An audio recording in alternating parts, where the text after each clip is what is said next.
Have you ever been on a walk in the woods and felt like you were kind of being judged? Well, in Norway, that feeling might just be real. We're going to dive into why a simple stroll there is actually packed with unspoken rules and cultural tests. See, that forest over there, it isn't just a bunch of trees. It's what some geographers call a moral landscape, a place with these really powerful unwritten rules about what's right and what's wrong. And understanding these rules, that's the key to unlocking a huge part of Norwegian identity. All right, so to start, let's just look at the surface, the big idea that pretty much everyone connects with Norway and nature. It all revolves around this concept called friluftsliv. Friluftsliv literally translates to open-air life. But this isn't about, extreme sports or conquering mountains. The whole philosophy is about experiencing nature in a simple, quiet way for your own spiritual and physical well-being.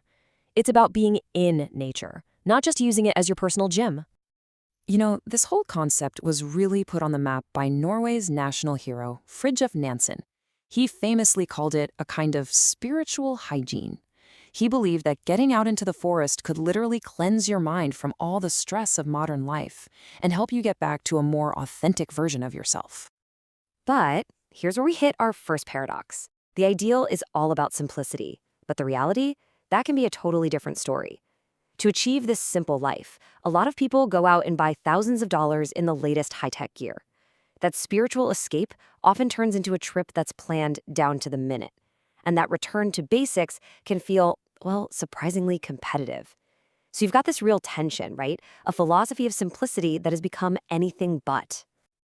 Okay, so let's peel back that first layer. We're going to go beyond the official ideal and get into the really complex social codes that actually dictate what you're supposed to be doing out there. And that brings us right back to this idea of a moral landscape.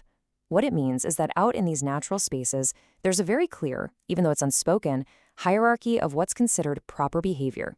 Your actions are constantly being measured against this cultural ideal.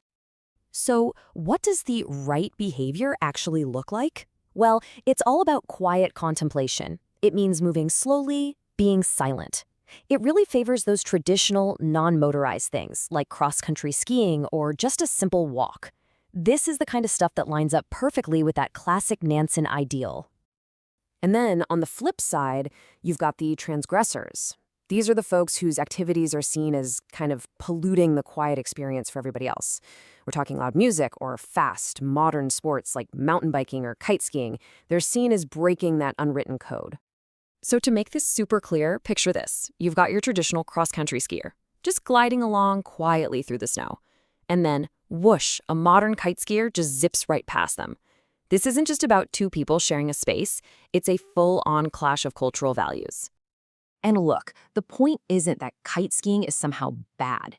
It's that in this specific moral landscape, it is seen as completely out of place.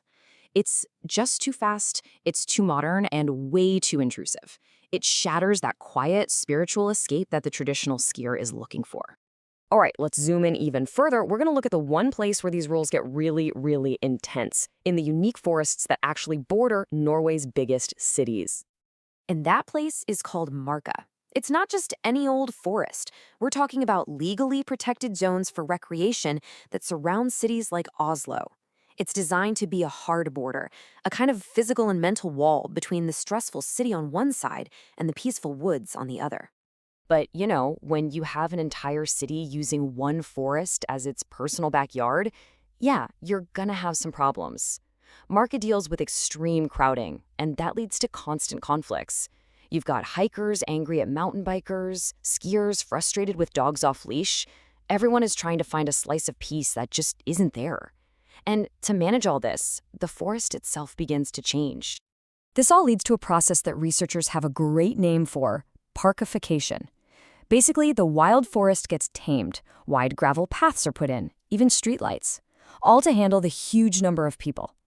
It makes nature more accessible, sure, but it also makes it feel a lot less wild. So here's the irony, right? In trying to make nature accessible for everyone, you risk losing the very wildness that people were looking for in the first place. So, why? Why are these unwritten rules so incredibly powerful? Well, to answer that, we have to go to our deepest layer yet: Norwegian national identity. So let's take a quick trip back in time. Ever since Norway got its independence back in 1905, its rugged landscape has been this huge symbol of the nation itself. The thinking was, a tough landscape creates tough, independent people.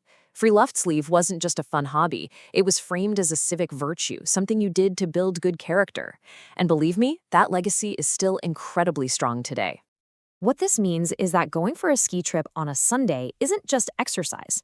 For a lot of people, it's almost a performance of national identity. It's seen as what a good Norwegian citizen does. There's this really deep cultural expectation that you'll get out there and participate. And that, right there, brings us to the absolute core of this whole thing. If being out in nature is basically a test of being a good citizen, what happens to all the people who don't know the rules of the test? This is where you find these invisible walls. It's all the subtle, unspoken stuff that nobody ever tells you, like knowing exactly what kind of wool to wear, or the proper way to pass someone on a narrow trail, or even just the right way to nod a hello. These aren't things you can look up in a guidebook, and if you don't know them, you can feel like you really stick out. So, you see, when a country's landscape is framed as the home of the entire nation, not knowing the house rules can make you feel like an unwelcome guest. This moral landscape, which is so uniting for some, can end up creating these invisible social boundaries for others, like new immigrants or just anyone who didn't grow up with these traditions. Which leaves us with one final big question to chew on. If a landscape really is a nation's home, who gets to decide who belongs inside? Who holds the key to the front door?